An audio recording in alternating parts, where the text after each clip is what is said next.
नमस्कार दोस्तों, मैं हूं उमेश चंद्र। आप सभी का स्वागत करता हूं। मगन क्लास में स्वागत है आपका। दोस्तों, ये हमारा सरलीकरण यानी सिंप्लीफिकेशन का पार्ट 4 है। इससे पहले हमारा 3 वीडियो बन चुका है सिंप्लीफिकेशन पर, सरलीकरण पर। दोस्तों, आपसे निवेदन है कि हमारा अगर 3 वीडियो नहीं देखे हैं तो उसको देख करके ही आए, ताकि ये हमारा जो है अगला वीडियो पार्ट 4 ये आपको बहुत अच्छी तरीके से समझ में आ जाए। दोस्तों, अगर आप बीच से देखते हैं तो दोस्तों, यदि आपको सूत्र पता है यानी कि सब कुछ इसका सिस्टम पता है, तब ये हमारा वीडियो आज से समझ में आएगा दोस्तों। और यदि आपको सिस्टम नहीं पता है तो हमारा पहला वीडियो आप जरूर देखिएगा, उसके बाद ये वीडियो देखिए। तो मेरा दावा है आपको इसको जो है समझ में जरूर आएगा दोस्तों। आइए हम आगे बढ़ते हैं अगले क्वेश्चन पर। हमारा अगला क्वेश्चन क्या है कि ये जो है अगले क्वेश्चन में लिखा है कि 37 सही 1/2 में कितने 1/8 हैं। ये पहला क्वेश्चन है दोस्तों। इसके बाद दूसरा क्वेश्चन में है कि x/2 equal to y/3 equal to z/5 हो तो x plus Y plus Z बटे X minus Y plus Z का मान बताओ। तो इस तरह से 2 टाइप के क्वेश्चन हम आपके सामने लिखे हैं। इसको हम बहुत ही आसान तरीके से बताएंगे दोस्तों। आइए देखिए, ध्यान से देखिए इसको और समझिए। अब इस तरह के क्वेश्चन अक्सर पूछे जाते हैं। ये यूपीटीटी हो या सीटेट हो या इस तरह के बैंक, लेखपाल या जो भी परीक्षाएं होती हैं, इन परीक्षाओं में चूंकि दोस्तों लेखपाल में तो मैथ नहीं आता, लेकिन उसमें रीजनिंग के अंतर्गत ये मैथ से संबंधित क्वेश्चन पूछ लिए जाते हैं दोस्तों। इसलिए लेखपाल का भी पढ़ना, ये मैथ पढ़ना जरूरी है दोस्तों। आइए देखिए, 37 सही 1/2 में कितने 1/8 हैं। तो आप देखिए इसको लगाना कैसे है। तो देखिए 37 सही 1/2 में कितने 1/8 हैं। तो इसको क्या करेंगे कि 1/8 से भाग दे देंगे। 1/8 से भाग दे देंगे। आप क्या करते हैं, अब देखिए ये 37 का 2 में गुणा, यानी कि 37 का आज 2 में गुणा करेंगे और 1 जोड़ लेंगे, बटे 2 रहेगा ही रहेगा, फिर 1/8 हो जाएगा। अब आते हैं यहाँ पर, फिर क्या करना है कि ये 37 दुना यानी 2 7 14 के 4 हासिल 1 और 2 3 6 एक साथ हो जाएगा, प्लस 1/2 अभी रहेगा, बटे 1/8। फिर पुनः इसके आगे लगाते हैं तो ये 74 प्लस 1 यानी कि 75 हो जाएगा। 75/2 और बटे 1/8। अब क्या होता है दोस्तों, इस तरह से कि बाहर का बाहर में गुणा और अंदर का अंदर में गुणा कर लेते हैं दोस्तों। यानी कि बाहर का बाहर में और अंदर का अंदर में गुणा करिए तो 75 का 8 में गुणा हो जाएगा और ये 2 का 1 में गुणा हो जाएगा। अब यहीं पे काट लीजिए, 2 से 8 को काट दीजिए, 2 चौक 8 यानी 4 बार जाएगा, तो आ जाएगा 75 गुणे 4। तो 75 में जब 4 का गुणा करते हैं दोस्तों कितना आता है, 300। 75 में जब 4 का गुणा करते हैं तो आ जाता है 300। यानी कि जो आपका आंसर होगा, ये कह रहा कि 37 सही 1/2 में कितने 1/8 हैं। यानी कि 37 सही 1/2 अगर लिखा हो तो 1/8 1/8 1/8 इस प्रकार से निकाला जाए तो कितनी बार निकलेगा, तो यह 300 बार निकलेगा दोस्तों। पुनः एक बार गुणा कर लेते हैं। देखिए 4 5 20 के से 2 और 4 7 28 2 30 यानी कि 300 इसका आंसर आ गया। अब आते हैं इस क्वेश्चन पर। इस क्वेश्चन में कह रहा है x/2 है, y/3 है, z/5 है, z/5। तो x plus Y plus Z और बटे x minus Y plus Z का मान ज्ञात कीजिए। तो कैसे ज्ञात करेंगे, तो देखिए हम आपको बताए हैं कि जो जिसके नीचे होता है वही उसका मान होता है। तो यानी कि x/2 है तो x बराबर क्या आ गया, 2 आ गया। y/3 है तो y बराबर 3 आ गया। फिर z बराबर कितना आ जाएगा, 5 आ जाएगा। तो इस प्रकार से x बराबर 2, y बराबर 3, z बराबर 5। अब आप तत्काल इसमें आप रख सकते हैं जो आपका ये क्वेश्चन है कि x plus Y plus Z बटे x माइनस वाई और प्लस जेड, इसमें आप रख दीजिए। जब रखेंगे तो कितना हो जाएगा, चलिए देखिए। यहाँ x की जगह क्या रखना है 2, और प्लस y की जगह 3, और प्लस z की जगह 5। फिर वही चीज यहाँ भी रखना है, x की जगह 2, और फिर माइनस y की जगह 3, और प्लस z की जगह 5 रखना है दोस्तों। अब इसको जोड़ लीजिए, 2 और 3 5, 5 5 10 हो जाएगा ऊपर। अब नीचे क्या होगा, पहले जोड़ते हैं 5, ये 5 प्लस और 2, 5 2 7, 7 में से 3 को घटा देंगे तो 4 आ जाएगा। अब इसको ये जो है काट लीजिए, काट करके छोटा कर लीजिए। जब छोटा करेंगे तब कितना आ जाएगा, तो ऊपर आ जाएगा 2 से काट लीजिए, 2 5 10, और नीचे आ जाएगा 2, यानी कि 5/2। चाहे आप इस तरह लिख सकते हैं, या फिर अगर इस तरह नहीं लिखते हैं तो इसमें भाग दे दीजिए। चलिए पुनः एक बार देखते हैं। x का मान है 2 और y का मान है 3, तो यानी कि 2 plus x plus Y plus z, यानी कि 2 प्लस 3 प्लस 5, तो 5 3 8 2 10, और फिर उसके बाद x minus Y plus Z. तो यहाँ पे x की जगह 2, y की जगह 3, z की जगह 5, तो 5 2 7, 7 में से 3 घटाएंगे तो 4 आ जाएगा। अब ये 2 से काट देंगे, 2 5 10 और 2 दूनी 4, यानी कि इसको ऐसे भी लिख सकते हैं कि 2 दूनी 4, 2 सही 1/2 इसका आंसर भी लिख सकते हैं। अगर यहाँ नहीं दिखता है तो आप यहाँ लिख लीजिएगा कि 2 सही 1/2 इसका आंसर हो जाएगा दोस्तों, यानी कि 2 सही 1/2। अगर ये पूछा जाए कि इस तरह से क्वेश्चन, इस टाइप के क्वेश्चन यदि आते हैं कि x बराबर इतना हो, या x/2 हो, या y बटे कुछ हो, इस प्रकार से यदि क्वेश्चन आते हैं तो तुरंत आप बगैर सोचे x बराबर 2, y बराबर 3 और z बराबर 5, यानी जो भी दिया रहेगा वही उसका मान होगा, और ये मान इसमें रख देंगे।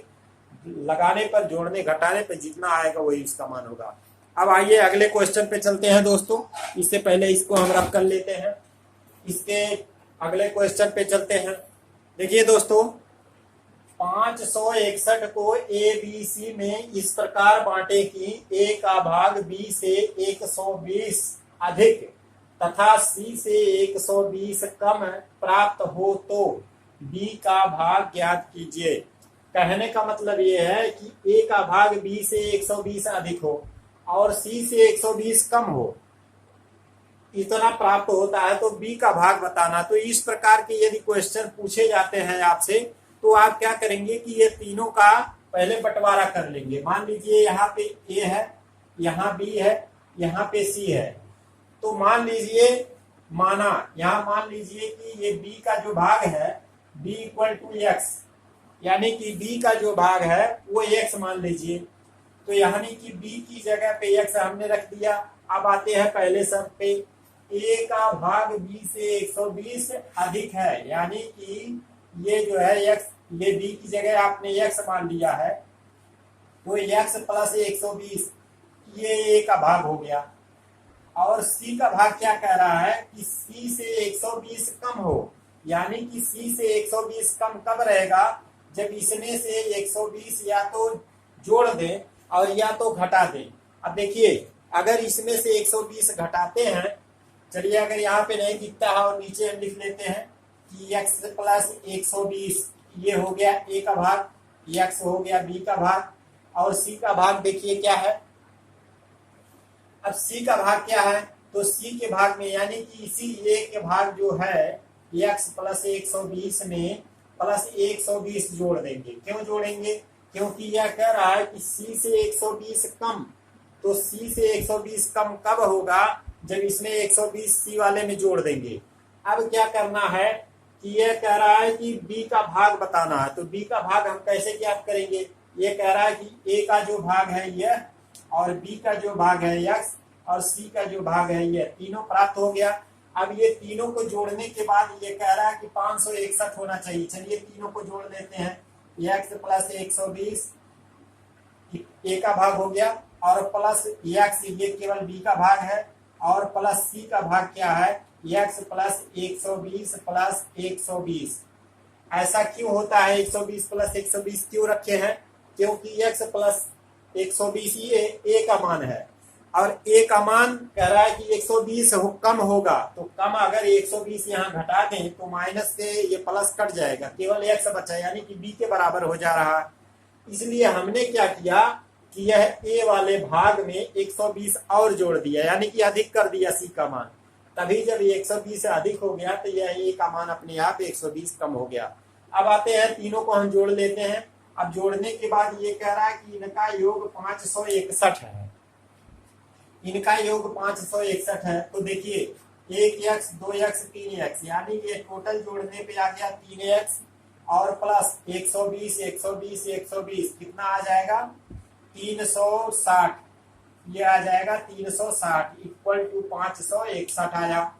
अब यहाँ पे ये 3x को यहीं पे रखिए और ये 360 को उधर ले जाइए, यानी कि 561 में से 360 को घटा देंगे तो कितना बचेगा, ये आ जाएगा 1 0 और 2 201 आ जाएगा। तो यहाँ पे आ गया 3x बराबर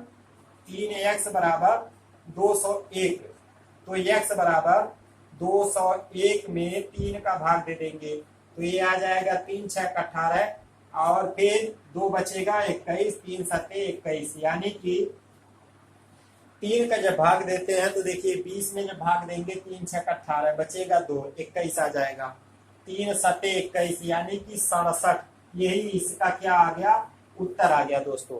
अगर ये कहा जाए इस प्रकार से यदि कोई क्वेश्चन आते हैं तो पहले आप करेंगे क्या चीज कि ये तीनों का भाग ज्ञात कर लेंगे। पहले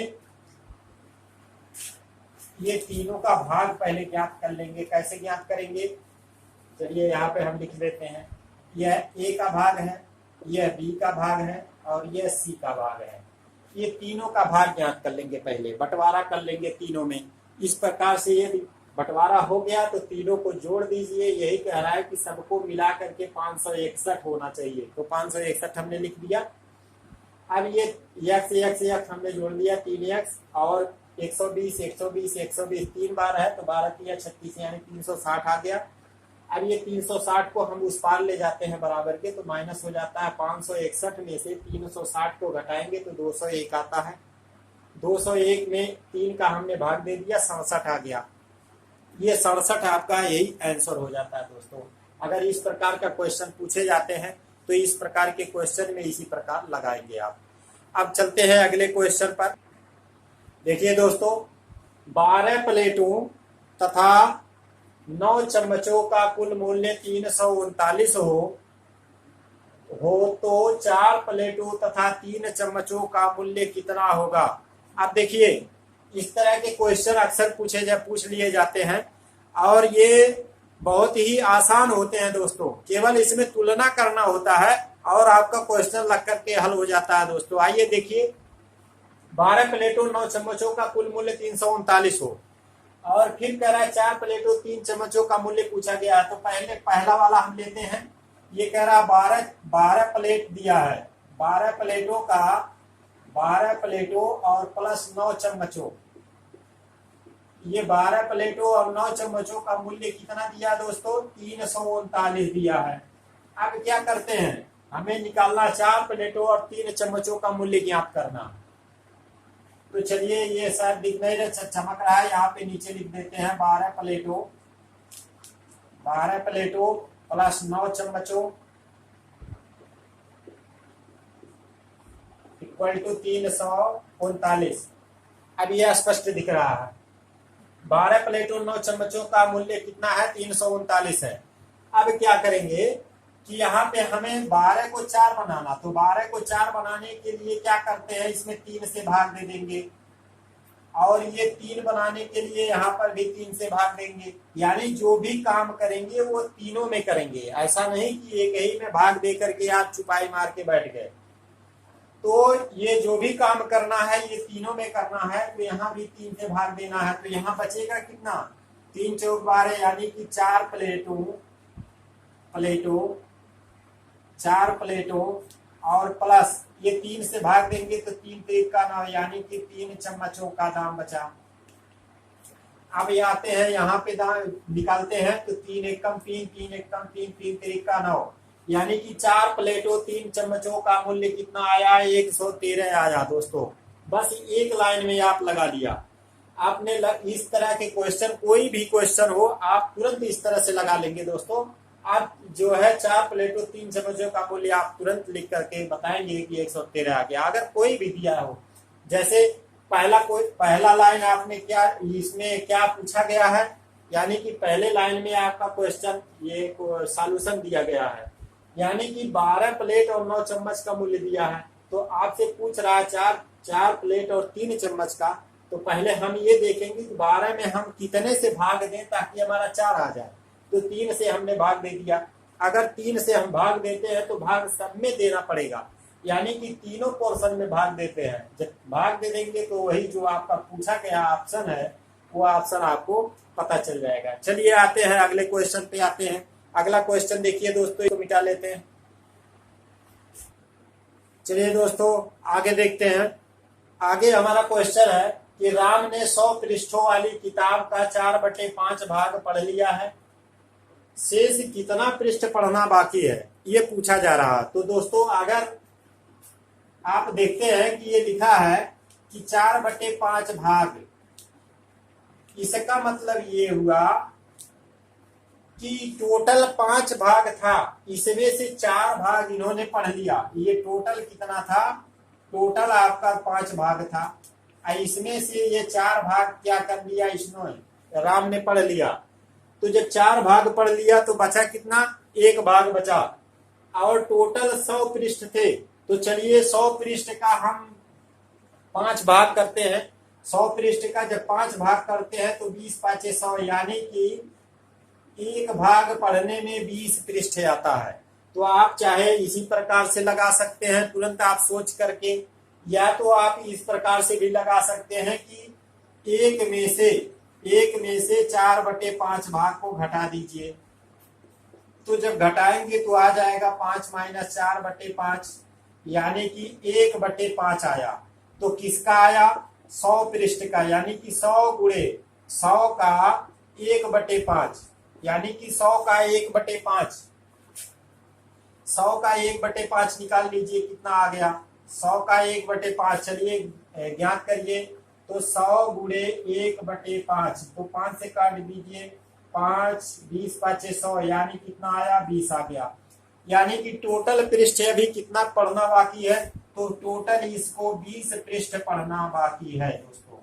कितना पृष्ठ पढ़ना बाकी है, अभी 20 पृष्ठ पढ़ना बाकी है।